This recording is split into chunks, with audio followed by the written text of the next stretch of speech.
Good Friday, cyberspace cadets. That's right, Irate Prostate here. It's Friday night, like I said. It's time for another wonderful edition of Creem Streem, and it's Creem Streem episode 62. And indicates a lot of crazy things have been going on, and this week and the weeks before have been certainly a wonderful addition to this insanity. I wanted to introduce everybody that's in the studio tonight. Before we get rocking and rolling, the panelists for tonight include the lovely Atima the Hun. Say hello, darling. Hello, hello, hello. Full Metal Pickle. What? Why am I here? Trippypoop. Hello. That was totally on purpose. And the man of the hour, our super guest for this evening, none other than the one and only Magog of Moreskar. What's up? I'm not doing the voice. All right. Is it okay to call you Jeremy then? Yeah, that's fine. Hey, Jeremy. What's happening, dude? I'm not doing the voice tonight. I've got to save it because I plan on recording. I feel you. All right. That's right. Got to keep it fresh. Keep it right. So, take a nice sip of some caffeinated beverage, and just getting everything going. It's been a little odd. Had a little kink in there when we were timing down. I still don't know what's causing that because it's this last update to OBS has been fucking insane. Okay, so anywho. So has anybody got anything they want to talk about before we get into tonight's show? Big titted bitches. There we go. Yeah, yes. We always talk about big titty bitch. How about the big titty bitch just speak about it? We're seeing a bunch of crazy, really bad crap happening all over the country. There's like shootings and attacks, and everybody seems to be kind of pushing the envelope on crazy these days. Let's just remember that we all need to take a fucking step back. The holiday season is upon us, people. That always turns us into assholes naturally as it is. We need to remember we're people. And we need to treat each other like it. Just thought I should say that today. Very true. How dare you assume that I'm a people? I disagree. I'm all for Civil War at this point. That's because you got guns. I need to move first, man. Yeah, exactly. Get in the South. I live right outside of Portland, brother. Yeah, she I'm lives not far from Detroit. Yeah, in mini Stalingrad, Portland grad. Portland grad is losing its grip on the rest of the state, though, which is nice to see. It's still very slow. Yeah. So if you live in Washington, remember at least you don't live in Oregon. No, other way around. Really? Is Washington worse? Oh, oof. Holy Jesus. Oof. I think if we were to have a Civil War, maybe this time the Republicans can actually free the slaves. Yeah. Maybe. Wouldn't that be nice? I mean, we thought it would take the first time around with the old Abe Lincoln thing and all that stuff, but the Democrats just, figured out how to enslave the black man in a different way. So, maybe it'll work this time. Yeah, but, it's the difficulty is getting people to see that, I don't know, it's almost, plain as the nose in your face to a lot of people. And then other people, it's like they take umbrage to it, and it's like, what the fuck, man? What do you mean? Yeah. I don't know, man. This identity politics are, right in front of it, right? It's like, it's not like you're not even a person anymore. It's your handicap, or it's what you were born as, or it's your politics. How you that's how you distinct yourself. Like, I'm a blah blah blah. When before it was like, shut up, it doesn't matter who I voted for. Yeah, it's not your business. I'm a left-handed, bald, trans with 4 toes on my left foot and 6 toes on my right foot. Yeah. Magog's a black woman in a wheelchair who's transracial. Yeah. My husband is an 81-year-old Asian hemophiliac lesbian. That's right. Okay. I believe that. Hemophilia ain't it's not a disability, man. It's just a blood condition. Puts his profile for it on social media. Yeah. And seeing that begs to wonder, it's like, because that there's starting to be infighting within the party that we're talking about, the Democrats. And is it going to get to that point of where, everybody like starts backing down into their own personal, cubby holes, right? So you've got all of these different separated people that are, unified. They talk about that. What is it? Intersectionality, right? I think that's gonna fucking fall apart. You're already seeing it fall apart. Look what's happening between Alyssa Milano and Linda Sarsour. Yes, exactly. And that was exactly something I was going to bring up. You're going to see more of it. Oh, Just wait. Exactly. It's no secret. You're going to watch the Jews start to squirm in their seats and say, "Hey, what did that Muslim just say?" Right. Exactly. You are. It's just what's going to happen. I hate to sound like an anti-Semitic. It's the pendulum swing. It's no secret that the Democrats well, I don't want to say all Democrats, but let's say the ideological left. Those ones. Right. It's no secret that they eat each other. Well, we watch them do it. over It's not like they haven't been doing it historically for a century now. Well, and the whole Me Too thing, they were eating each other. Well, the original game plan, was for from the DNC was for Hillary to have the first two sessions, and then Obama, have the next two, and it got so contentious in the during the preliminaries, that they were going against each other. I think the Obama camp just said, "Fuck this shit." We're going for the prize, and then that's what fucked their plan up, man. Because I think they got lazy in their rhetoric too, because even though it was Obama got in first, they got they saw, well, okay, for the next 20 years, man, we're in like Flynn. We see the right started actually, formulating real arguments that it didn't, end in, well, Jesus said it, or, it's in the Bible. So I think it's an interesting, the whole horseshoe thing. That's a real deal. Well, that's like got a whole bunch of factors to it. Like the whole reason we stopped hearing so much about Jesus, it had more to do. It actually had a lot to do with the Democrats gaining control of things when they did. The secular right finally got tired of hearing all the Jesus stuff and realized just how off-putting it was when they were losing all these races, and they finally decided that it was time to step up and do something. And as soon as Republicans actually start to mobilize, they always grassroots take over every time they do. I have yet to see a Republican group not take off that grassroots goes. That's actually grassroots. They will go until they burn themselves out, until they serve their purpose. The Tea Party served its purpose.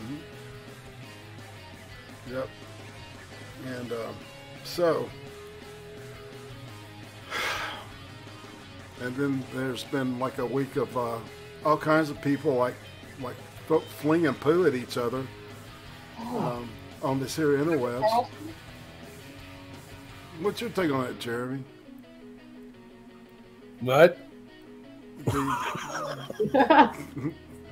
People throwing shit at each other. Would you rather we move on? I have no idea what you're talking about. Okay, yeah, we'll move on. Are you talking about like the Andy Worski shit? Yes. Yeah, I don't know a lot about that. I just know that, I don't know. I like, maybe I haven't seen all the evidence, but it just, from what I have seen, it just looks like Andy's just lost his damn mind. Yeah. I could be wrong. Maybe he's right. I don't know, but it seems an awful strange turn of events. It does. Yeah. That man's burning more bridges than the Nazis did in Russia. I think everybody's lost their minds. Yeah, I think that's the whole deal, man. It's like there's and Magog, I think you're a perfect example of you know, the necessity of being creative and constantly pushing yourself in your, you know, in what you're doing here, because it's like, I think that's the whole problem, is like, if you just spend your time and like shitting on people for 2 hours, you're going to run out of people to shit on. Oh yeah, you know, and people are going to hear about that shit before you get to them. Yeah, you know, and it's like you kind of paint yourself into this corner, man, and it's like, well, fuck, how are you going to get out? I still want a fist fight, Opal. Yeah. Well, I don't know. I mean, you're kind of right. I mean, don't get me wrong. There's an audience for that. I mean, there's the same. It's the same audience that was for Jerry Springer and stuff. I mean, people like the real drama. Matter of fact, I might have stole that from you. But it's gotten to a point to where it's no longer just like a beef or drama between people. It's people literally doxing each other and doing like terrible things and accusing people of pedophilia and accusing people of doxing and. Something about Andy accusing Sargon of working with the FBI. Like, what the? He doesn't even live in this country. Like, what the fuck are you talking about? Neither of them do. Insane, Canada and Britain scar. We're at the war with the Canada. Oh yeah, That would be a war with the Maple Leafs. That would be a weird. That would be a fast one. And I'm over here like, I just want to entertain. You know, yeah, I know shit, man. I know some of my jokes are edgy, and I know that I seem pretty partisan right now. What is like telling somebody the other day who asked me why I don't make fun of the right as much as I do the left right now, and it's like, well, because they don't have any power over me, the right. I mean, they really don't. I mean, very true. Well, it's the left right now, the ideological left. Tech companies that affect my fucking job personally, you know, my YouTube career and what I'm trying to do. They affect my growth. They affect my monetization. And then you turn around but I told this person who asked me this, and I was like, but if I had created Magog in the 90s, I probably would have been going after a lot of right-leaning senators and people like that who were like, video games caused school shootings and Marilyn Manson is evil. I would have gone after them fucking assholes. Right. You know? Yeah, Marilyn Manson calls. We're not in the 90s, are we? No, yeah, the panic has ended. Well, yeah, and I'm glad you said it like that, because that's exactly what I've seen. I'm a boomer, and I don't make any bones about it, dude. You know, I've seen the whole thing go from, you know, one extreme to the other.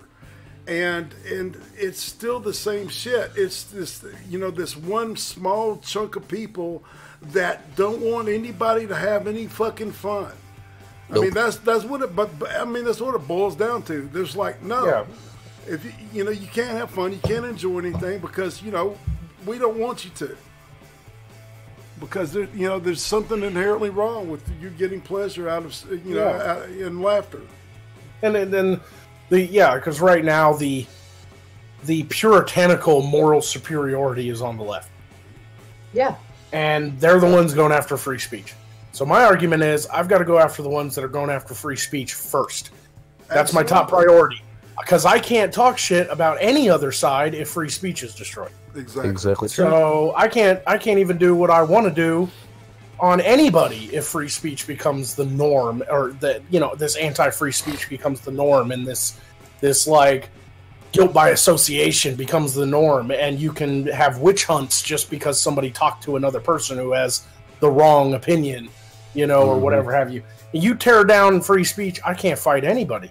So I have to prioritize. I can't fight all battles on all fronts all at once. So when somebody accuses me of not, you know, attacking the right and policing my own side as much as I do the left, and that shows my own partisanship, I just have to tell them, yeah, but I've got to attack the enemy I can fucking see right now.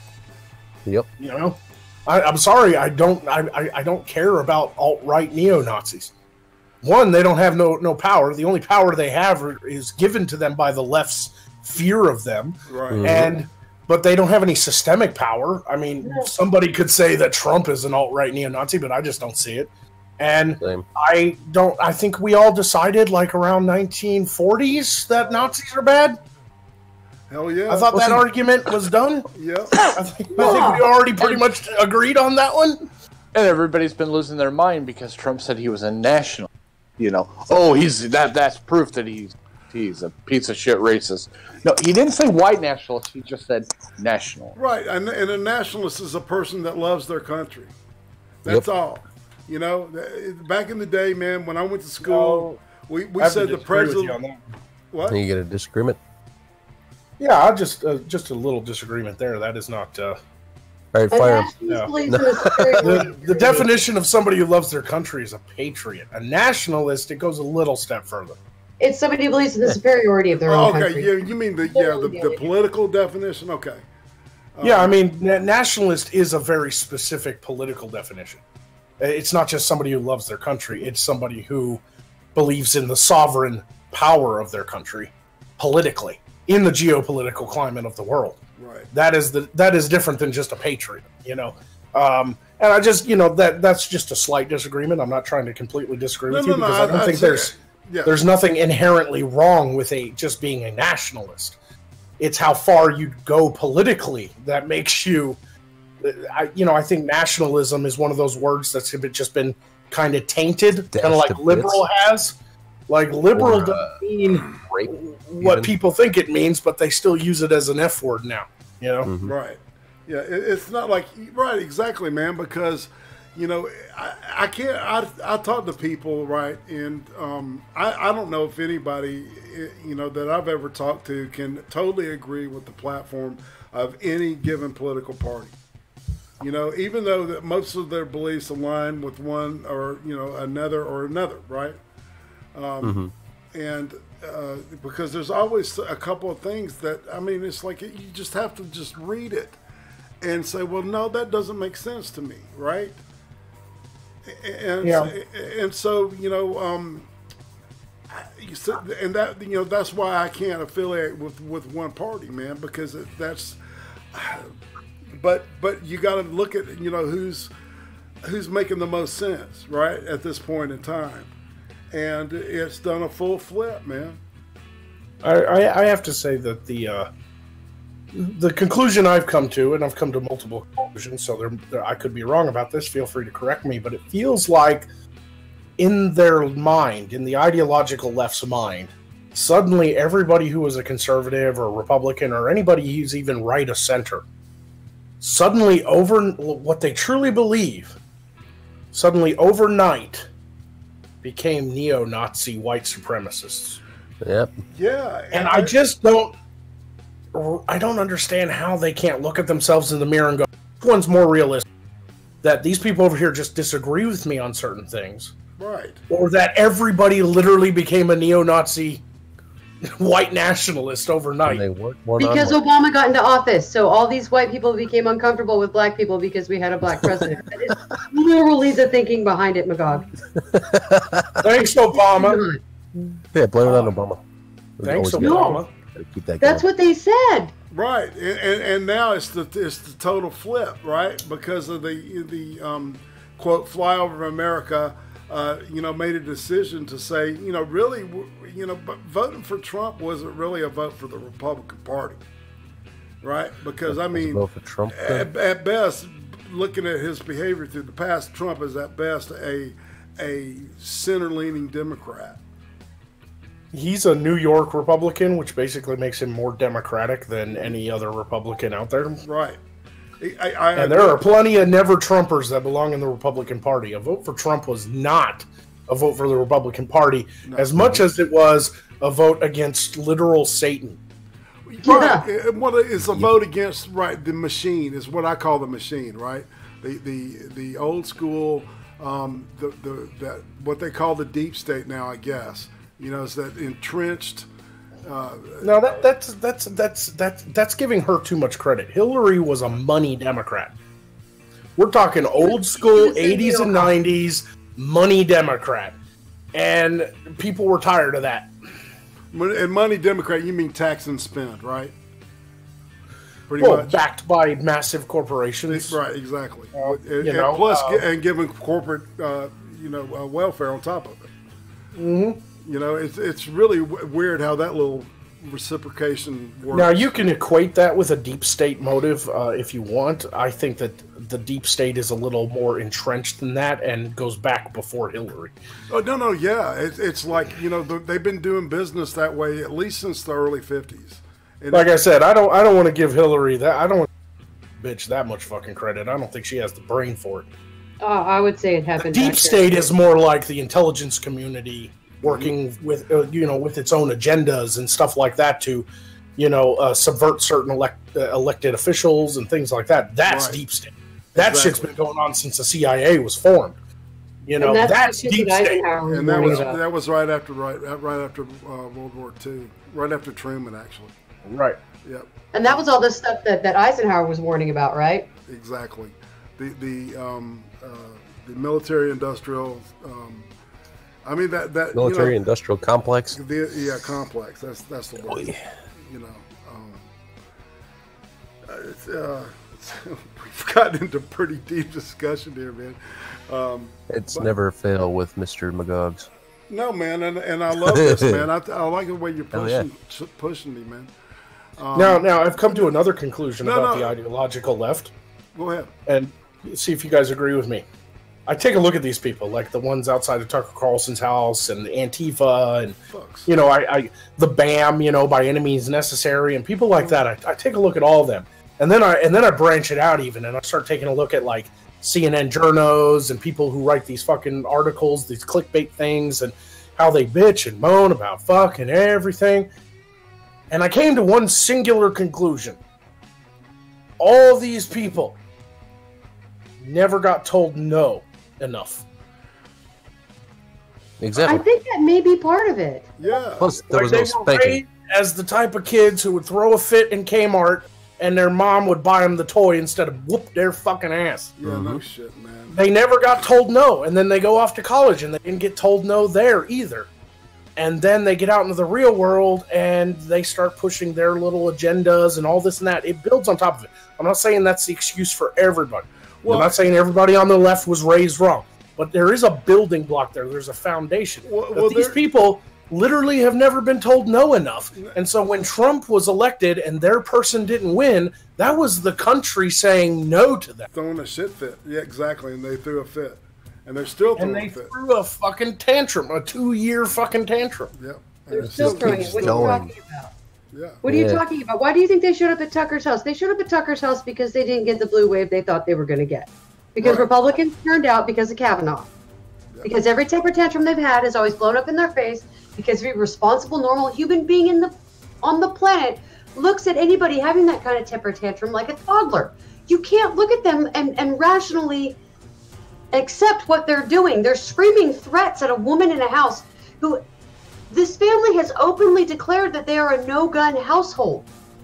So it's not like you're doing anything brave or dangerous. You're bullying an unarmed woman inside of a house by herself. Congratulations, big guys. That was obviously a temper tantrum because they didn't get the blue wave they were told they were going to get. It's what I grew up seeing when I grew up on the Central Coast in California. And touching on what Jeremy was saying, there was this self-esteem movement that was introduced into the public schools, right? Oh, And the big problem with that was it was a lot of inner city kids had self-esteem issues, right? Because of their living conditions, this, that, or the other, right? And it helped like a small percentage of them. But what you did was you treated this whole like a bunch of normal kids, like they needed affirmations and shit every morning, right? Yep. And what you did was you created a fucking maybe two complete generations of malignant narcissists. Yeah. Outside of using the big words, in case somebody's watches this after it's uploaded that don't quite understand what that means. Basically, nowadays when I look at anybody on the radical left or the ideological left or the mainstream left, as far as mainstream news and stuff, I don't even see an adult person anymore. Nope. I see a child. in a suit. Yeah. No shit. Well, I mean, it's like, you remember, watching, and I bring this up all the time because it's the perfect example, man. Fucking American Idol. Person A gets up there, can't fucking sing a lick, man. Sounds horrible. And Simon Cowell goes, "You're fucking horrible. Go home. Get a goddamn job and, work at CVS." And they throw a shit fit, man, because, mama told them they sang good. And they literally, honestly believe that in their heart. Yeah, when they're told by their mom and their grandma and their, brothers and sisters and parents, both parents rather, that they're so good, and then other people in the town start feeding that shit too, and they're like, "Oh, you're so good." And the teachers are saying, "Is there anything I can do to help you feel better because you're upset that you got to B? Well, what we'll do is I'll curve it up to an A." Yeah, I mean, we're talking about living in a world where teachers don't even use red pens anymore for grading. Because red is like a triggering color. And when you create a generation like, the inevitable outcome politically when they get older is going to be the stuff we're seeing now. Mm-hmm. Yep. And think about this, man. They see a large majority of the people, because you name BAM and you name fucking Antifa, and what do they see as the fucking solution to their problems, Jeremy? Violence. Socialism. Oh, communism. Oh, yeah. No. I mean, I thought you meant directly. Yeah, I mean, obviously, their ideology. Right, and he means that, right. You're right. They see they're looking at revolution. Seriously. Yeah.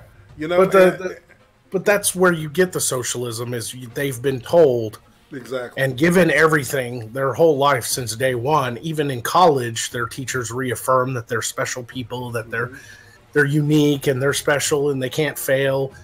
And then they get out in the real world and they get their first paycheck and go, "Who the fuck is the IRS? This is not fair. Where's my money?" And that's when they start going, "Wouldn't it be great if we lived in this utopian society where everybody got everything and everything was just given to me like it has been my whole fucking life? I really miss the fact that, mommy and daddy took care of me, and then my college took care of me, and my professors took care of me, and we had all these offices where we could go and talk to counselors if we were triggered, and we have special student body activities and all this and that." Then they get out in the real world, and the real world hits them in the face with a fucking brick. Yep. And they don't like it. So, of course, they fall back on an ideology like socialism, because they like the idea of being taken care of. Right. They're babies. Right. And you show them all these examples. I mean, come on, man. It's been 200 fucking years. Marx has been proven wrong repeatedly over and over and over again. Not even the Soviet Union lasted 100 years. Then they look at you and they go, "It's because it's never been done right. Do it the right way." Uh-huh. And it's like, yeah, the whole argument with socialism is that we'll do it right this time around. Right. Mm-hmm. Because you can remove greed. Greed. Because they can somehow change human nature. Exactly. Ever since the dawn of time, since we crawled out of the cave, we've found other cavemen and going, "Okay, you have a woman, I have berries. Let's trade." Right. Like, you have something I want, one of your daughters. And that sounds horrible, but that's the way it was. That's how we got genetic diversity, right. I mean, well, no, it's fuck that. Kill the guy and get the woman and the berries. Fuck that shit. Yep. I want everything. I want it all, man. Because that happened too, obviously. But I mean, the barter system, the trading system, the idea of getting things. Liked it. the idea of getting things for something that you have worked for is based in our nature. Like I said, trade and the bartering created genetic diversity. If it hadn't been for that, we would have fucking died out a long time ago, because we would have been intermarrying with our own mothers and sisters for fucking thousands of years until we were all a bunch of screaming retards. Another reason why people are like the way they are is we took the tiger away. What you mean, the natural predators that kept the herd? Yeah, nobody has to do anything anymore. Right. They don't have to fight for their food. They don't have to fight for their freedom. They don't have to work for it anymore. They don't have to fucking fear every time they step outside their door. So they make up things to be afraid of, because our human coding is telling us to always kind of be on the lookout for the predator. And when you live in a country, that is so prosperous, I mean, we have our problems, obviously. So, you know, it's like, you know, Miss the Hun mentioned earlier all the horrible shootings and stuff. But the product of our country, regardless, like if you take in all the numbers for our violence and our, you know, the horrible things that happen in our country, it's like low. It's very low. It's most people are pretty fucking safe in this country and can live a pretty good life if they make halfway decent decisions. Oh, absolutely, I agree.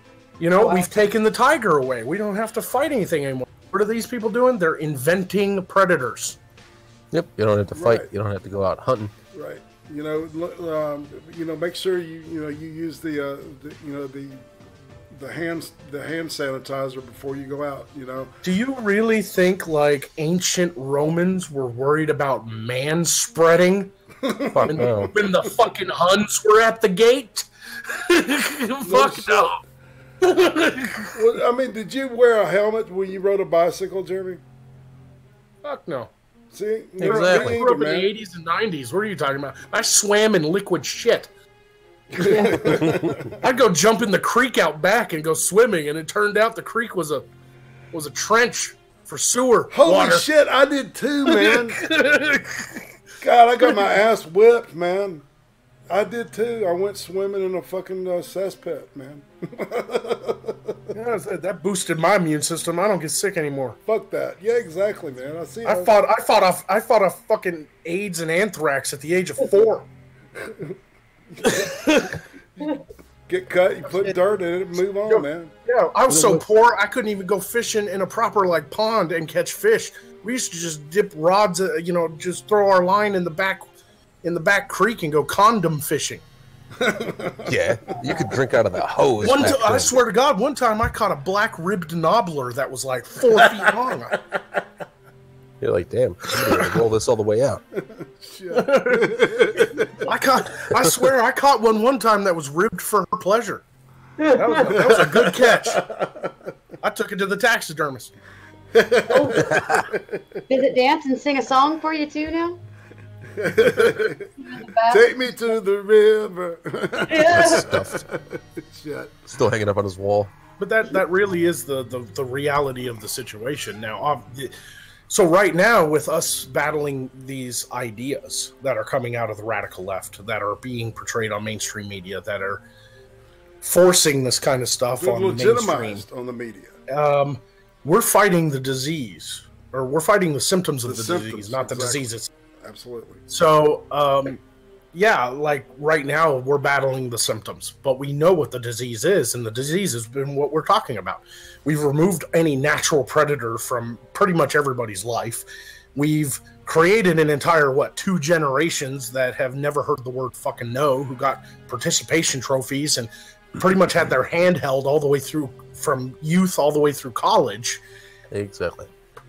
And now and it's created what you said was narcissists, but that, in my opinion, is just children. Children are narcissists. Yeah, oh, absolutely. No, you're absolutely right, man. Children are fucking narcissists. That's all they could, like, me. Right. Give me food, give me money, give me this, give me that, because kids have to be that. They completely rely on their parents to take care of them. Exactly. So they don't learn not to be narcissists until they're a little older, you know. I had a friend of mine. His little girl was like saved him a Reese's peanut butter cup from Halloween, and he was like, "Oh, I'll eat that later."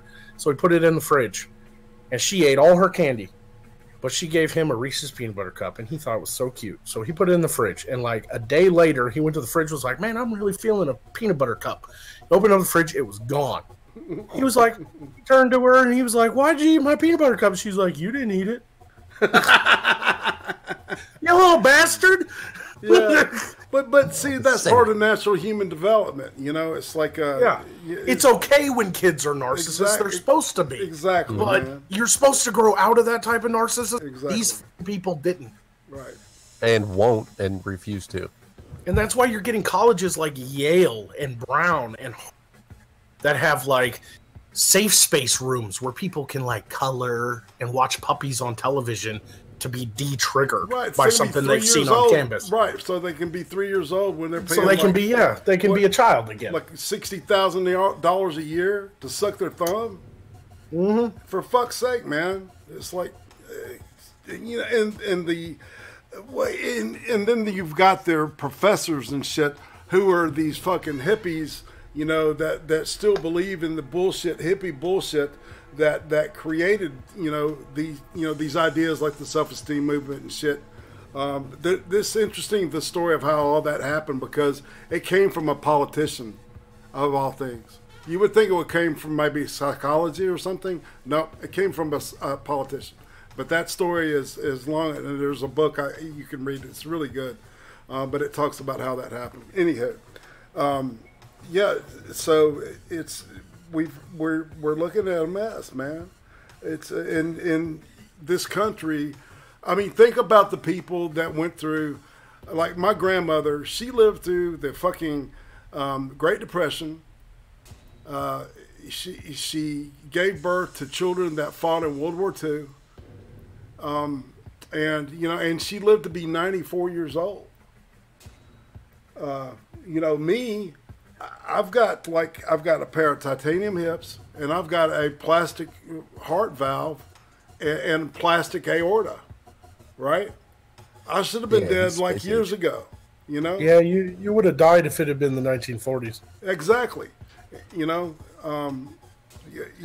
Hell, you would have broke your first hip. It wouldn't even be the heart thing. You would have broke your hip the first time, and your kids would have dragged you out back and shot you. No shit. We can't afford to feed you, Grandpa, now that you can't work. Blam! Just put me on the mule, goddammit. Fuck. Got to put old Yeller down. Man. And now we start calling irate old Yeller. Yeah. That's the real. That's because he's old and yells. That's the reality of the situation. I mean, that's the disease. But right. There is a cure. There is hope. There's a new young generation coming out now that aren't buying their parents' bullshit. Super conservatives. There are like young Republicans. Trump got more youth votes than any Republican in like the history ever. Yeah. You know, and it's like, that's fucking good news, because some people are looking at their parents going, yeah, I'm gender queer, non-binary, blah, blah, blah, and I love my purple hair. And their kids are going, Mom, you're embarrassing me. You're a fucking embarrassing. You're fucking embarrassing me. So we'll see the pendulum swing the other way. And of course, we'll see a radical right movement eventually too. I mean, and then we'll have to fight that. That's just the way politics are. It's a constant battle. Right. It's back and forth. Right. It is the pendulum. For yeah, sure. 20 years from now, it'll be the right that's going after free speech because something happened and they've become too radicalized. And then I'll be doing this shit forever. Yeah. I'll be fucking Magog until I die and turn to dust. President Magog. Well, ever since we made, we valued free speech, somebody has made it a target to take it away. Because I just think there's just some people out there that just, if they can't be happy, why nobody should be happy. That's part of that narcissism again, right? Well, yeah. I mean, feeds back into there's also the thing too when they disagree with people like us who are not buying into their ideology, but we're not necessarily radical left, or right-leaning neo-Nazis either. People have forgotten the very basic rule that there is a difference between accepting and agreeing. Mm-hmm. For some reason, they've gotten those mixed up. So, like, I can have a gay neighbor, and I can accept you into my neighborhood, into my community, into my country, because you are an American, and you have all the same rights as me. I accept you as a human being. But I don't agree with you. I personally would not be gay. That doesn't mean I go and hurt the gay people. I accept them. Mm-hmm. But I disagree with that lifestyle simply because it's just not my lifestyle. And there's nothing wrong with that. They've lost that plot completely. They should be like, not for me. But that's they think that disagreeing means not accepting them as human. Mm-hmm. And that is weird. That's because they want you to not accept them so that they can feel special in that way too. Well, they can be victimized. It's it's part of controlling the narrative, so they can forever be victimized, right? It's that I have gay friends who are like, you know what, man, you should try it sometime. What, dick? No, you don't just try dick. No, and see, but that see that feeds into the people that say it's a choice. T-Tac in the chat says Magog has a gay neighbor. That's cool, I guess. I don't know if I mean, I was using that as an example. I have no. He's fucking around with Slee Stack, what you doing, dude? Here's the thing: if they were gay, I wouldn't care. That's the point. Exactly, man. You know, and these people want us to care that they're gay. I don't. Sorry. Yeah, they want you to care. Like, they're gonna wiggle their ass in front of your face and be like, "Care about it. Care." Doesn't this bug you straight, man? I'm forcing you to accept me. I've already accepted you. I just don't agree with you. Too late. Right, man. You know, and it's like, and I'm not obligated to march in any pride parades. You know, it's just like, I'm not obligated to acknowledge my neighbor being left-handed. You know, like somebody signed Irate up for a gay pride march. Dude, the nipple rings hurt. Yeah, I'm raw. I'm raw from last year, dude. Oh, okay. Yeah, I mean, I guess it's a halfway decent excuse for this year. Chaps, man, and there's all chaps are assless. Yes, they are. Yeah, I found that out. I used to have a friend that was a biker that every time I said assless chaps, he would freak out on me. They're all assless. Say hey to Sir Adamantine out there. Hey, close, good friend. He's good. Yeah, there's a he doesn't throw it in your face. All the videos I've done and all the scripts I've written, there's a line that I've said that's always stuck out to me, and I don't remember what video, but I have always remembered that line. And it's when Magog in one video said, "I don't even want to remember your name. What makes you remember your gender?" Exactly. Your pronoun. You know. Right. And it was like, I think it was a video, obviously, on gender pronouns or whatever. It's like, these people don't realize how much we actually don't give a fuck how they live their lives. Nope. Yeah. We only give a fuck that they're trying to force it down our fucking throat, and they want everybody to live the same life. Yeah, you're absolutely right. And that's literally less than 2% of the population. Yeah, it's a very strange kind of movement because it is a minority movement. Yeah, it's just, and they're all pissed off that we're just not buying into it. Kind of seems like everybody was gay on YouTube for a while. Well, it's okay. I accept who you are, man.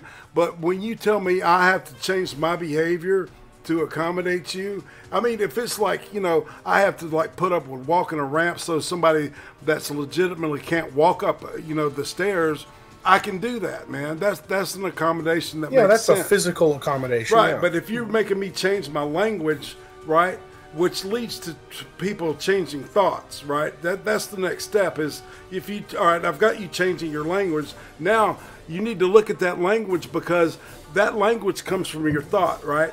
And so there's this logical progression to go in. All right, now you got to change your thinking. Re-education. Yeah, it's the best form of manipulating thought processes because they haven't figured out an actual mind-controlled death ray. Well, have you ever seen the Yuri Bezmenov videos where he talks about how the Soviet Union had like this 4-step plan? It starts in the schools, right? And it's demoralization first, right? And you systematically destroyed the family unit, and that happened in the 70s, right? And so and he did a really good job, and I recommend anybody. It's Bezmenov, Bezmenov, Yuri Bezmenov. He was a former KGB agent that defected because he became a Christian. I recommend anybody. It was back in the 80s when Reagan was president, of course. So there was this this more majority bullshit left, but left, not push. But really, man, every time I listen to the guy, it gives me chills because I've seen it, right? I remember with George Carlin, man, was like the norm. He was the norm of comedy.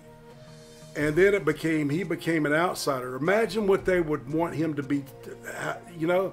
Imagine what he'd probably give him the finger and tell him to go fuck yeah, himself. of course. But he wouldn't have a job. Nobody would hire him. He was best at universities, man. He would sell out colleges and universities, man. They won't do that now, man.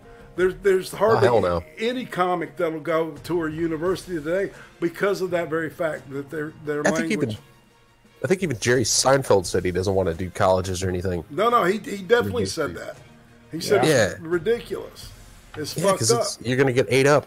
People are gonna they're gonna turn anything you say into a racism or sexism or homophobia or something. Well, Magog, all right, have you done stand up where you're at? Nope. Any local stand up? No, this is my first foray into actually like doing stuff like this. I'm just kind of naturally funny guy, I guess, because it's worked out for me. Yeah, were you like into comics or something? I mean. I grew up watching stand-up and comedy movies and, you know, classic National Lampoons and things like that, you know? I mean, some of the movies I was raised on were movies like Animal House, Caddyshack, Porky's, you know, Airplane, and, you know, the stuff that didn't apologize for the comedy it did, you know? I haven't heard anybody talk about Porky's in forever. Man, Porky's is a great movie, man, and Porky's 2 is good. Both of those movies are great. I'll defend Revenge. those. I don't care what people say, man. There's room in my I don't know whatever in my taste for shit, right? And especially if it's funny shit. If it's so shitty, it's funny. You know, that kind of stuff. Like, I love John Waters, man. His stuff is really tasteless and really disgusting, but it's funny, man. I've always had a question I've wanted to ask, like, ideological, especially after growing up with the type of movies. Because I grew up with types of comedies that made fun of anybody. So even if there was a joke in a movie where I was offended, I got over it because it was a funny movie, right? Right. So I kind of want to ask some of these, like, ideological left hardcore, like I'm offended at everything culture people. What actually happens when someone's offended? Right. I'm offended. Like, do they end up in the hospital? Do they get sick? Does their fucking arms start falling off? No, nothing happens. They either are forced to bitch and moan about it, or they move on with their life. Right, they get over it, man. My grandmother told me that fucking sticks and stones will break your bones. I came in crying, Mom, they call me fat. Well, it's like you are fat. You know? Yeah, son, I hate to, and my grandmother was like, I was a big old fat thing too, you know, blah, blah, blah. But, you know, we were told to get over that shit.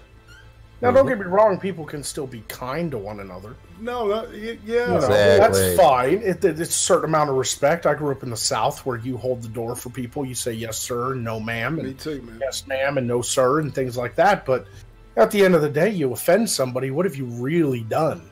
See, what I do is I hold open the door for men and women, and then I turn around when it's a guy, and I go, I only held the door open because you're a pussy. You know, like a normal person. Okay. This is why Trippy doesn't leave the house. That's Yankee humor, Magog. We'll see. You know what I'm saying, dude? Sorry, I didn't hear that. There was other stuff. Of course. But yeah, I you know, like it's like Carlos Mencia said one time in one of his stand-ups back when he was funny. And remember when that was funny? Yeah. That the you know, him making fun of retards. That was funny. No shit. But back in one of his oldest stand-ups, before he was big, before he went on to have his own Comedy Central stuff, I remember seeing him on HBO doing one of his first stand-ups, and he talked about the whole back when sticks and stones may break my bones, but names will never hurt me. He's like, that has turned into sticks and stones may break my bones, but words can damage my inner child forever. And he's like, fuck, you're a pussy. You know? And I always took that to heart. I mean, as many comedians as I watched, that one line by Carlos Mencia stuck with me forever. Right. I am not going to allow words to damage my inner child forever. I'm never going to be that person. Well, and he probably stole it from Joe Rogan, though. Well, it illustrates the difference between being childish and being childlike at times, right? Sure. You know, what I'm an saying? adult, and yet I still play video games, and I still have some collectible toys on my desk here. That mostly what fans have sent me, but still. I recognize that I grew up in nerd culture, and I'm a bit of a big kid. I mean, for fuck's sake, I dress like a wizard. Did you know, like every week is Halloween for me, you know? Yeah. I get to play pretend literally for a living, and I love it. But at the same time, I do not let that shit dictate the rest of my life and the grown-up decisions I have to fucking make. Mm-hmm. These kids these days coming out of college, they don't even know how to pay bills. Magog, your mom ever beat your ass when you were a kid? Or your dad? Yeah. I was a hellion. Right? And they don't get that. My mom wouldn't even go for the paddle. My dad made a wooden paddle in his wood shop for us. And sometimes she'd be so mad she couldn't even get to the paddle in time because I'd go running and she'd chuck the remote at me. Like the TV remote would fly around the corner and hit me in the back of the fucking head. And the batteries would come out of that motherfucker. Every fucking TV remote we had electrical tape to hold the batteries in because my mom broke them over my head. Mm-hmm. It's like when your mom can deflection aim, you know. Fuck yeah, she's a better marksman than anybody in fucking Ghost Recon. I don't give a shit. When anybody, she could throw a wooden spatula. That motherfucker would boomerang around a corner and hit you in the back of the fucking neck. Oh shit! Oh my god! And you know, and getting hit in the head was no big deal, man. It was like, boom, upside the head. You go on. It's all in the wrist. It's no all shit. in the wrist. Yeah, Tim was a mom. Probably. One time my mom got like a double hit. She like threw the remote, but she threw it low on purpose and hit me in the back of the leg, and it tripped me up, and I flew into the wall, and my face went right into the door. So she got like a double hit off of that one. Oh man, there's a movie called The New Centurions. God, what was his name? It was something Kennedy, this actor, and he throws his nightstick at this perp that's running away from him. And it bounces and trips the dude up and makes him fall on his face. It's a great. That reminded me of that. But that's a great movie, New Centurions. It's old Joseph Wambaugh. You know when your mom was mad, when she yell at you, she wasn't really mad. Middle name, you know, when she'd be like, "God damn it, go to your room." You'd be like, okay, I'm just annoying her at this point. But when she'd go, "You little fucking asshole," like her teeth would be clenched. That's when you know mama's mad. Oh no. With me, get the counting. And if she got the 3, you were in fucking deep shit. Yep. Because all of a sudden you hear 1. My mom didn't have the patience for counting. She'd be like, "I'm gonna count to 5," and I'd start running. She'd go 1. Wow! No shit. See, y'all are bad kids. I never once pissed my mom off. I was a good kid. I didn't do anything. I was a middle wait till child. she leaves the room. You know what? I'm going to make a prediction that if this video still exists in 20 years, this will be one of the most watched videos on television, and it will be people showing their children. You see what people had to go through. Right when they were kids. That motherfucker got hit with a spoon. Yeah, now don't get me wrong. Hit it off of 8 walls. Now, don't get me wrong. I believe in corporal punishment. I really do. But there is a fine line, and good parents know the difference between corporal punishment and abuse. Yeah. Well, I have friends of mine who'd be like, my daddy would pull off his belt. And I'm like, okay, that's not so bad. And then they'd go, he'd use the buckle. I'm like, now, wait a minute. That's fucking abuse. If it leaves fucking welts and scars, like my buddy, his dad used to beat him. And he'd be like, that was it went beyond corporal punishment. He had scars for life. Mm-hmm. Obviously, I'm against that. But people thinking that a spanking is some sort of abuse pisses me off too. The other end of that is the left going, "Oh my God, did you see that woman spanking her kid in Whole Foods?" And it's like, what the fuck else did you think she was supposed to do? Yeah, and then you've got these like ballsy like people that like interfere with other people that are actually doing that, and disciplining their children, and they're like stopping them, ma'am. Excuse me, ma'am. Crazy broad. Excuse me. Did she just say gay? Did she say the word gay? Excuse me, ma'am. You're hurting your child. I'm going to report you to Child Services. Bitch. What? Jesus. I'm sorry. I feel you. It's always the ones that don't have children too. Mm-hmm. Oh yeah. Hey, I don't have kids, and I'll be at the store, and somebody's kid will be fucking rattling off and screaming on the floor. I want that fucking this, that, the other. I'll be like, why don't you just beat your kid? Just do it. I will kick whoever's ass that wants to call the cops on you. I remember being an employee in retail way back in the day when I was 19. I've been working, man, since I was 16 years old. And I'd be working at the store. You know, I worked for Walmart, PetSmart, AFES, you fucking name it. I worked in retail a lot in my life. And some kid would be throwing a fucking hissy fit. Yep. And and sometimes the mom would like spank him and take him off to the bathroom, and the kid would be screaming, and I'd be sitting there going, "Good for you." But the ones that just let the kid do it and start destroying shit and throwing shit off the shelves, it's my job. I got to pick all that stuff up. So I walk up to the kid and be like, "Can you please calm your kid down? Because we're going to have to ask you to leave because he's destroying stuff." And they'll be like, "Don't you tell me how to parent." I'm like, "Why don't you tell your kid to stop being a little bitch and get a job?" You know? Right? That's one of my favorite jokes. Every time I meet a little kid, I'll be like, "How old are you, man?" 7. Oh, 7. Cool. Get a job. Well. Fucking throwing papers, man. Mowing yards. That's what I did. You're not allowed to do that as a kid anymore. No, you can't even sell lemonade. Hey, check this out. I was a shoe shine when I was 8 years old. I shined shoes at a barbershop. Yep. Everybody's going, "Oh, fuck, he is old." You know? But I literally did that, man, because I was really good at shining shoes.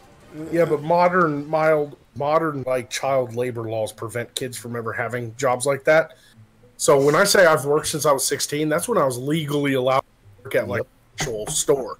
But I worked plenty before that. I had chores. I had to mow the lawn. I had to weed whack.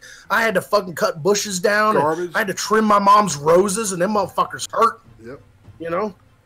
That's why you had to trim them and not hurt. Like and then I'd go in and I'd be all sweaty, and I was like, "I just spent 4 hours of my Saturday cutting your rose bushes." My mom's like, "Good for you. Here's $5." I'm like, $5? I'm bleeding to death. You can at least make it 10.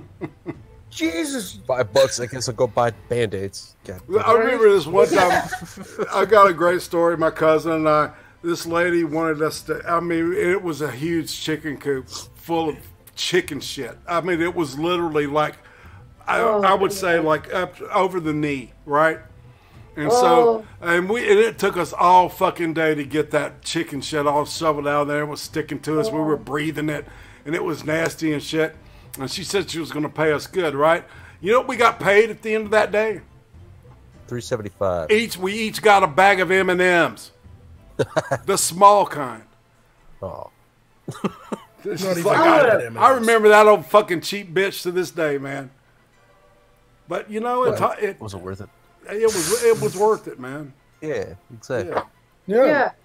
Ammonia poisoning is always worth it. Yeah, but I mean, you know, it helped me like realize, you know, because this, like, I don't know, man. I'm grateful for the life that I've had. Mm-hmm. You know, because it also taught you the value of your labor. And nearly dying a couple of times, you know, kind of helps that too. You know, but you know, but being able to appreciate the value of a good ass whipping, you know, and to know that my thought processes, even though they're being questioned by certain people, I know in my heart that I've been taught the right thing, you know, and that there's part of me that knows the right thing, and even though I don't choose sometimes to do the right thing. Go ahead. Well, even if your parents didn't raise you right, life can teach you if you allow it. Absolutely. That's what I learned. That's where I learned. Like I've been to war. I've traveled the world. I've seen a horror show, and I've seen beauty like you couldn't fucking believe in it. You know, and it colored my experiences. A lot of these fucking leftist types that are just fresh out of college, it's all they know is college and home and high school, and you know, and their mommy and daddy and their, you know, fucking middle class, you know, white neighborhood and shit. Like, when these feminists bitch about like man spreading on the public transportation, I just want to like go to Iraq for 9 months. Go to Iran for 9 months. Come back and see if you bitch. I got back from Iraq and I was like, a fucking shower. Oh, thank you, God. Thank you, America. God bless America, everybody. We got indoor plumbing. Fuck yeah. Yeah, fuck yes, man. It really makes you appreciate the little things you have in this. You're like, fuck, the sand is still in my ass crack after 3 months. Yeah, it was like, yeah, we sent my wife's cousin, we sent him like I mean, a case of baby wipes. Because because of how those conditions. No, yeah, we'd get baby wipes and body wipes and stuff like that in care packages from home, and we loved them because we didn't all the time. We weren't always at a fob that had shower caddies, so we'd have to have a combat shower. God. Combat shower is just a fucking baby wipe in the important areas, armpits, crotch. That's right. Fucking go. Ass crack. Ass crack, crotch, armpits. Fucking hit the road. In that order. Otherwise known as a horse bath. Pretty much. It's a fucking, but it really makes you appreciate, like, I even appreciated color when I got back. Like, England, that's where I was stationed, and England is an island, and it's so green there. It's like, if you've ever been to Ireland, Scotland, or England, the grass never dies like it does in, like, when it gets cold or whatever. Like, no, it's always green. I went to Iraq for 9 months and saw nothing but brown, like sand, and the sunlight was so bright. You always had to wear sunglasses. And so everything just was dull and boring. And then I got back to England, and it was like blinding how bright the colors were because my eyes weren't used to seeing it anymore. Like, I saw the grass and was like, oh my God, that's such a weird experience to experience green again. You looked at it like, oh, hey, look at that grass. It's yellow. And somebody was like, dude, it's green. You're like, oh shit, I forgot about green. All right. Well, like if you were one of those weird colorblind people that can only that you can't see like certain colors, like red deficient. Like, I had a buddy of mine in the military. They allowed him to stay in. He just couldn't do certain jobs, right? Right. And he was color deficient red, which meant he didn't see red or shades of red. And as everybody knows, red is in brown. So he gets to Iraq and he was like, oh, fuck, what? There's so little color here. Right. I'm like, well, yeah, it's all brown. He's like, no, you don't get it. I'm looking at a black and white movie right now. Because the sand was like a shade of reddish, kind of brown, kind of dusty. Right.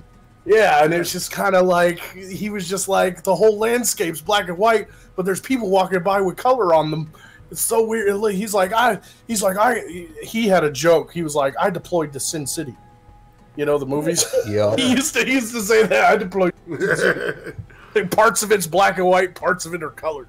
Yeah, during World War II, the Brits, most of their desert camo was pink. Or a shade of pink. They called their vehicles the Pink Panthers. Yeah. That was before they wisened up and got the same digital tiger stripe that we have. Because our uniforms weren't brown either. They were a strange type of green that could blend in the jungle, but also work very well in desert and urban environments. Yeah, it was just on that spectrum that at nighttime you could blend in with the jungle just as well as the desert. Yeah, I was gonna say that they literally have like these, like, they've got people and they're using, of course, computers and shit, but they find like one color that can do all of that shit, right? It's pretty cool. In different shades of it, of course, a variant. Of course, we didn't get those issued to us because out until our third mission. So my first and second mission to Iraq in convoys, we had to wear the classic brown jumpsuits. The chocolate chips? Yeah, the fire retardant. Well, they were desert tan jumpsuits, like flight suits. Right. Oh, damn. They were the desert tan flight suits. We had to wear fire retardant, and we couldn't be in trucks that could potentially get blown up by an IED without some sort of fire protection. So we had to wear the jumpsuits. One time we went into a chow hall and we were wearing jumpsuits, but we had weapons and body armor. And this pilot comes up to us and is all like, "Oh man, I don't think I've ever seen an air crew with like flak vests and weapons and stuff. What do you guys fly?" And we're like, we fly 915s, which is the name of the military, semi truck we drove, semi trailers. Right. And we were like, they were up armored semi trucks basically. What were you hauling? Yeah, pretty much anything they gave us. But he was all like, "What do y'all fly?" And I'm like, without missing a beat, I was like, "A 915." He's like, "I've never heard of that. Is it a low-flying aircraft?" I'm like, "Pretty fucking low. Pretty fucking low. Pretty much right on the ground, actually." It's got an excellent loiter capability. That's great. How did you... Go ahead. We hauled anything. We had flatbed trailers that could lock a Connex onto it, or you could put 4 aircraft pallets on it filled with whatever. So we hauled back whatever they needed to haul back. How did you hurt your neck? I Dukes of Hazzard my truck over a concrete barrier getting out of kill zone in North Baghdad. So you were like averting fire? Well, basically we were driving down a road, had a bunch of buildings. That's never good. It was an alternate route because our first route had reports of IEDs. So we took Bravo route, which are our alternate route, and it took us through this neighborhood, and it was nighttime because we rolled at night. And then all the street lights and all the lights inside the houses, it went all dark. That's never good. So our lead vehicle come up, and they had put a concrete barrier laying down, like a T-barrier. They laid it down in the road to stop our convoy. And we came to a stop, and then the gun trucks got on the radio and reported movement on the rooftop. And a possible small arms fire about to come. So our lead vehicle said, "Fuck it!" and drove over that concrete barrier. Right. And we followed right behind them. And because of that mission, I was driving the maintenance bob, so I didn't have a trailer. I was just a bobtail. Right. With a platform on the back to hold all the maintenance equipment, tires, spare tires, anything like that, When I hit the concrete barrier, I was not as heavy as my fellow convoy friends, and I Dukes of Hazzard through the fucking air, hit my head on the ceiling of my own truck, and blew a disc in my neck. Damn. It compressed my spine. Crap. Man, y'all were hauling ass.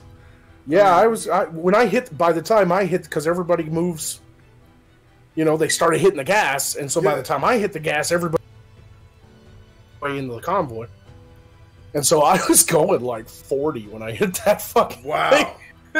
Did you hit it like, was it the bottom first, or was it face, you know what I'm saying? Did you roll up? No, I swerved in order to try to hit it kind of catty-cornered. Gotcha. One wheel at a time. Right. But it still launched my ass in the fucking air. Holy shit. It was like hitting a gigantic speed bump. That will pick you up out of your seat going that fast. Yeah, and you were like, I'm sure you guys were like, your adrenaline was just like, just... Oh, yeah. I didn't even know I was hurt. Honestly, I didn't even know I was hurt until I got back from Iraq. That's where I was going. I bet you didn't even know, right? I got back to Iraq and then went to Germany for TDY. And I was in Germany, and all of a sudden I was like, can't sleep. My neck is fucking killing me. My fucking back is sore. I was like, what the fuck is this? Is it the bed, that I'm sleeping on in billeting? And I went to the doctor, and they gave me they gave me an MRI, and they pulled it up, and were like, yeah, you got a bulged disc here and a blown disc there, and the bottom half of your spine down here and your lower back is completely straight. It's supposed to have an S curve. Right. I was like, wow, I done fucked myself up, didn't even know it. That's wild, dude. Yep. Yeah. That was that for me. I spent a year going through physical therapy, had trigger point injections. Spent 2 years in physical therapy, actually, and had trigger point injections, which is a surgery. And then they let me go. So that was it. And because of that, we have Magog.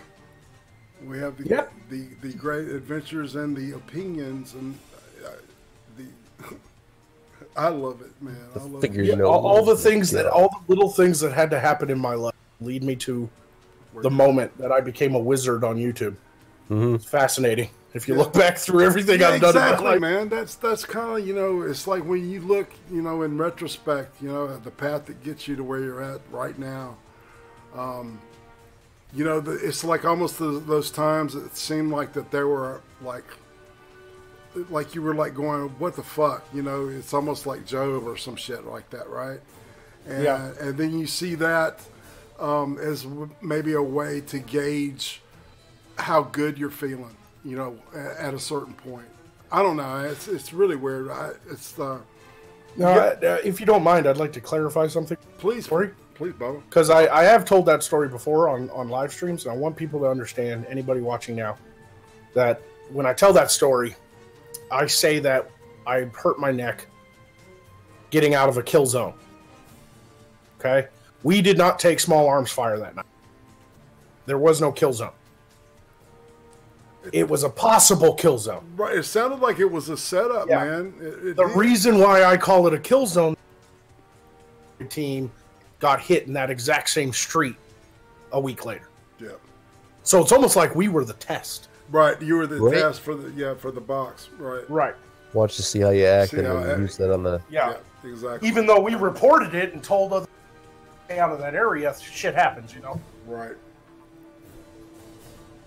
So I just want to make that clear. We weren't, you know, I wasn't getting shot at. There weren't bombs going off. This was not Black Hawk Down. I genuinely hurt myself because I went over a fucking speed bump. Holy shit, man! If I was in the look, I've been in, I've drove like that, you know, buying crack. Okay, you know, nobody shot at me, but you know, it was the sheer fact that, you know, I was where I was, man. It was fucking terrifying. Yeah, and I just want to clear that some sort of war hero or survivor of some horrible fucking thing that happened in Iraq, because I don't like taking that kind of honor away from the guys who really saw way more than I did. Yeah, didn't you say one time that the real heroes didn't come back? Yep. You know, I remember hearing you say that. It's very. That's a very common. Kind of what? You kind of cut off there. That's a very common phrase. Military vets of war. Yeah. The real heroes don't come back. You know, those are the real. That's because military vets, they don't like to. They don't like to be. They don't like to brag and be praised for things that their buddies died for. Nobody likes to be the survivor. You know, and that's just the way it is. I mean, you know, a few gave some and some gave all. You know, exactly. I feel like Tim was like crashing out over here because I don't know what to add, because I'm merely the mother and the sister. Yeah. So all I can do is sit and listen. And that's what I do. Well, I think every once in a while it's important to, you know, to have these types of discussions, man. Even though, because of all the bullshit that's happening right now on fucking YouTube, man. You know, it's like you lose. I think as a, you know, socially, I think we lose our barometer, or, you know, whatever, you know, our true north, you know. And I think discussions like this need to kind of get us centered. You know what I'm saying? Because you know, I'm so busy, you know, fagging out over, you know, who's mad at who and who's saying what at what. You know, I forget to be grateful for some shit. You know, that I'm fucking walking this earth right now. You know. Yep. It's amazing how myopic we can get about this, you know, about the stupidest shit. Jesus Christ. But you know, you also have to be the type of person to let your life experiences humble you. So many people in this country, they don't allow that to happen. Bad things happen to them, and it just tears them apart, and they end up on depression drugs and shit. And it's like, man, you've really got to learn how to let some things go, you know, or you're not going to have a nice life, you know? Yeah. You're going to live in fear. You're going to sit there and be scared constantly over nothing. No, I'm not trying to say that people like rape victims and stuff should just get over it. Exactly. That's not what I'm saying. No. Right. But we also live in a world where suddenly somebody saying something on Twitter will give somebody PTSD. Mm-hmm. Fuck you. Yeah, fuck you. Exactly. That takes so much away from people with actual PTSD. Yeah, and it minimizes somebody else's true pain. Right. There was an episode of South Park. I don't know if you saw it, but it was where Butters was hired to basically edit everyone's tweets that were incoming so that their feelings didn't get hurt. It was a couple seasons back, and that was a good one, because at one point he was just like, you know what, if you don't want to see it, delete it yourself. Right? Mm-hmm. I mean, they give us the tools, don't they? You can block people, you can delete, you can delete a tweet that you typed by mistake that maybe you didn't mean after you were sobered up, things like that. I mean, they give us the tools, fucking use them. I hate all this, like, can you believe what that person just said? Well, you wouldn't even know they said it if you just not look. Right, because I think that, people, it's too easy to blame, you know what I'm saying? It's like that laziness that keeps kind of cropping up, it's, choosing to engage in this stuff, right? And choosing to get, like, balls deep in a situation where you can choose not to do it, right? Right. I was in a situation, a while back where I had to restrain myself, even though I wanted to, act on my nature and get very belligerent, and I couldn't do it, because of a situation with a family member, right? And I think that though, but because of my upbringing, I was able to deal with that and know, it was tough. And, but, it's like, and I look at that and I'm thinking, it's like, yeah, man, that's tough. But there's some people, that didn't make it home tonight. Yep. Or there's some people that, found out, that they've got, man, one of my closest friends, a brilliant mind, man. He came home, and he said, I got Parkinson's disease, man. This is like a couple of years ago. And it was the most, it was like, it's like, and he's like, everything's going to be okay. And I was freaking out because of how it was going to affect me. How fucking selfish is that, man? Well, yeah, I mean, but that's also human, but you also have to recognize it. Some of these people don't recognize it. Yeah, and maybe that's where the disconnect that I'm trying to, I guess, tap into is... It's kind of like some of the lifestyles that the left pushes, too, like veganism and stuff like that. The only reason they're able to live that kind of lifestyle is because of the country they live in. Right. Now, we're so wealthy. Now, they can choose a lifestyle that allows them to eat nothing but, like, vegetables. Like, you go to Ethiopia with a cheeseburger, them kids are not going to be like, no, I'm a vegan. Them kids are going to be like, give me the food, please. That smells new. I had to eat my baby brother the other day. Oh. It's like, sorry, kids, we don't have enough money for food, so in order to feed one of you, you're going to have to eat the other one of you. I mean, it's all about perspective, like, we have taken away the hardships that a lot of our ancestors fought for. I mean, there's a reason why I get teared up over Revolutionary War movies, and that was 200 fucking years ago, and I wasn't even there. But you start to realize what these fucking guys they went to hell and back to build this country, fighting the British. Mm-hmm. Absolutely. And it got that bad, oh yeah, the British would lock civilians in a church and burn it down. Yeah, to send a message shit like that. Just to send a message, man. Just to fucking try to disband the militias that were kicking their fucking ass in the countryside. They were hoping if they did that shit, the militias would disband because everybody would go home to their families and You know, I mean, it was less about hurting civilians and more about like a mental warfare. You know, psychological warfare. It didn't work. We rallied instead. We were fucking pissed. You know. Eric, we're almost an hour and a half in. Holy shit! Can you imagine? I mean, are you not blown away, man, about how fast this time is going, man? It flew by. Gosh. It's what happens when you get talking about stuff you're passionate about. Oh yeah. You know. It always flies by with Magog. Like every time I've streamed with it, which few, you know, the country stream, it goes by quick because you come up with topics and stuff that are interesting and pull people in instead of, you know, one droning on about one thing for 2 hours. It's I try. Different aspects of one topic. Yeah. And I am pretty. I do apologize. What do you apologize cracking for? Jokes and. Oh, for being tired.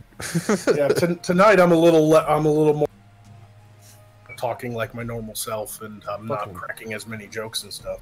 But no, I love this fucking side of you, man, because I don't think people see it, you know, because it's like, you know, it rounds you out as a person. You know, I don't know, maybe Doc could say it in a more, you know, more eloquent way, but it's like, you know, I loved what you were saying. You know, it's all about humility.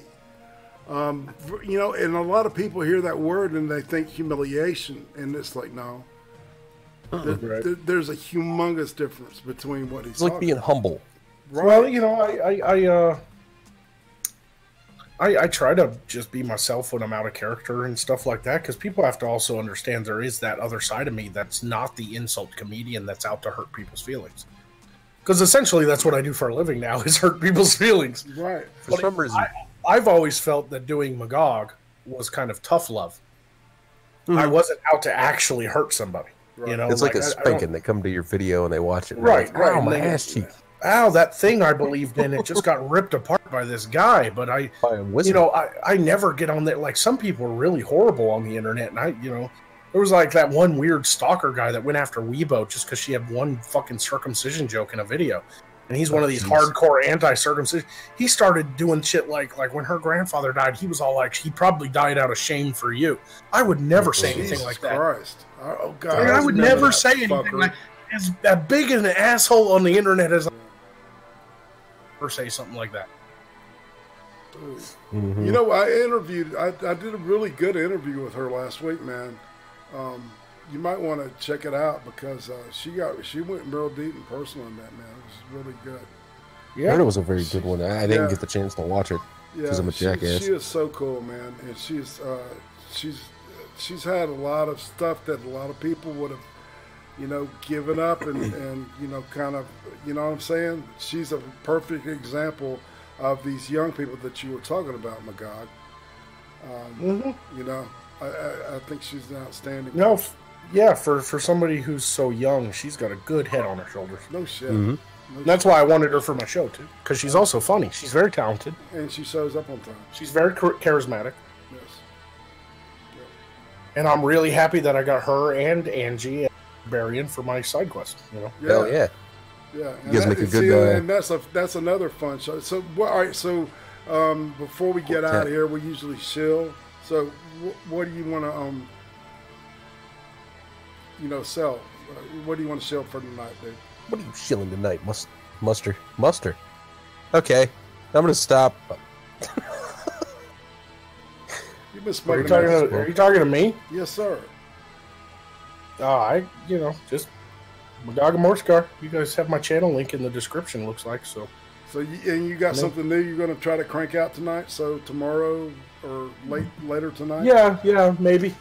See how it goes. See how the writing of the jokes go. You know, that's right. If I don't feel confident in the joke, I won't do it. So it just all depends. But I am going to try to do another quick video because I'm trying this new thing where Magog's going to do quicker videos, and so people get more Magog instead of one long episode. Get a bunch of short ones. Yeah, but they're easier on me because I have so many other projects going on. The land is being developed. It just got finished getting cleared. We got general contractor lined up. We're gonna have a slab laid soon. The studio's getting built. So I've got to find a new way of doing content anyway. I got I think the long form videos are going to kind of go away. They're going to be a lot more shorter, but there's going to be more of them. And that way, I don't have to spend as much time editing in one go. Done. But also, I really feel like the long form videos just aren't shareable. Maybe it'll help me grow if I change things up a little bit and do, you know, smaller videos that maybe people will be able to watch on Twitter or something real quick and only have to spend 2 or 3 minutes instead of 17 minutes, you know? I figured anything over the short videos is just going to be a live stream anyway. I feel like live streams have taken the place of longer form videos. Right. And you know, and you got to admit, man, these new people, these new young people, man, they've got the attention span of a squirrel. You know, and I think that's because of growing up with TV, multi-generations. I think that's... Well, I think that's the internet, but at the same time, it also depends on what genre. Because there is a growing movement of people who want to see the unedited whole discussion so they can have the whole context. Because we're so used to the news giving us, like... soundbite. This guy will come in, like Jordan Peterson or somebody like that, and they'll do a fucking hour interview and they'll clip it down to 5 minutes and make him look like a fucking neo-Nazi or something. Exactly. They did that too. And we're tired of that. So there is a big movement for like that want like the Jordan Peterson lectures or the Dave Rubin interview shows or the Joe Rogan podcast. You know, people like that. Yeah. They did that too. Gavin McInnes on The Daily Show. That time that he was on there, they fucking chopped his interview down to like 3.5 minutes when it was like 2 hours or some shit. Right. Yeah, and they made him look like a total psycho. Yeah, they tried their damnedest. Well, yeah. I mean, that's what we love. Selective editing. Yeah, exactly. Yeah.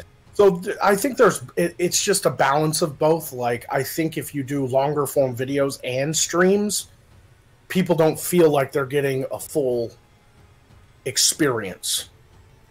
Because some people will sit down and watch your streams because they're scheduled, they're dedicated. Like my side quest is every Monday night, 7 p.m. Central, so people know it's coming. They can sit down for it, pop some popcorn. If they're not home to catch it live, they know they can catch it later. But I upload Magog videos not on a schedule. I upload them when I do them.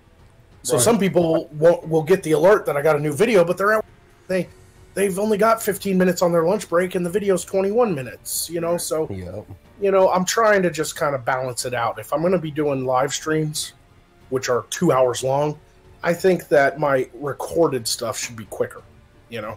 Yeah. There you go. That's a good idea.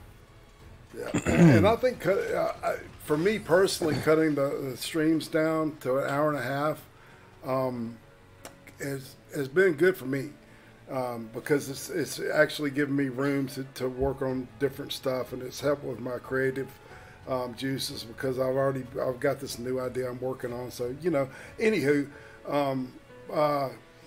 Tema, you got anything you want to show tonight, girl? Nothing really. I was going to ask some questions about Robert Heinlein because you guys were talking about delinquent children, and I was going to discuss the concept of delinquent adults because juvenile delinquent is an oxymoron, but everybody diverged, so never mind. I am looking to find a group of people to discuss the philosophy differences, still trying to find a group of people to discuss the philosophical differences between collectivism, cooperativism, socialism, and objectivism. We'll look at all the 4 extremes and talk about their philosophical differences and see what lies in the middle that everybody can maybe use. Not political, but philosophical. And then I'm trying to figure out how to start like a weekend news show where I find articles that are kind of, you know, like I found a slew of legal cases that I think kind of tie together and point to some of Trump's motivations and things that like the media isn't talking about. And I'm going to try to see if maybe I can get that done on a weekly basis. I'm just trying to figure out who to tap. Do it with me probably on like a Sunday evening. So. Cool. That's it for me, though. You can find me at a Temple everywhere. That's right. Full Metal Pickle. Yes. You got anything you want to show? Yeah, Tuesday nights. Me, Trippy, Ace of Skulls and Makeup by Brooke, we do That Sounding Bullshit on my channel, where we bullshit about music. Yeah. Irate's been on before. We have fun. And then you can catch me the rest of the week, Wednesday, Thursday, and Sundays on Trippy's channel for the Trippycast. Yeah. Right. Trippy? Same thing as Pickle, Trippycast. And, of course, That Sounding Board Show, Tuesdays, 11 p.m. EST. Like on freaking the frack. Full Metal Pickle channel. But yeah, like Pickle said, Wednesday, Thursday, Sunday, those are the only 3 days we do on my channel. It's always 11 p.m. Same start time as the Creem Stream now. Exactly. And I'm over here on the Creem Stream on Fridays, surprisingly. I don't know if anybody knew that. We jamming. All right, and I'll go ahead and shell out for my stuff, and then we'll be out of here, okay? Magog, man, Jeremy, I appreciate you so much for coming and hanging out, man. Yeah, it's my pleasure. It's been hit or miss, you know, our DMs and stuff, and you've delivered and you know, in spades, my friend. I appreciate that very much. You're awesome. Thank you. You know, and I'd love to talk with you more. And speaking of, as a matter of fact, I will try to host Drinks with Friends in Sir Adamantine stead tomorrow because of family, real life stuff, and keep them in your thoughts. And so, 7 hour long Irate Prostate stream? I don't know if it's going to be that long. But Sunday I will be interviewing Skep Talk, one of the more fascinating people, one of the minions of the zoo, and he really fascinates me. So we're going to get into it, and hopefully y'all be fascinated too. And on that, we're going to say bye-bye. Ready? Bye-bye. Bye-bye. That's right. Bye. That's right. That's right.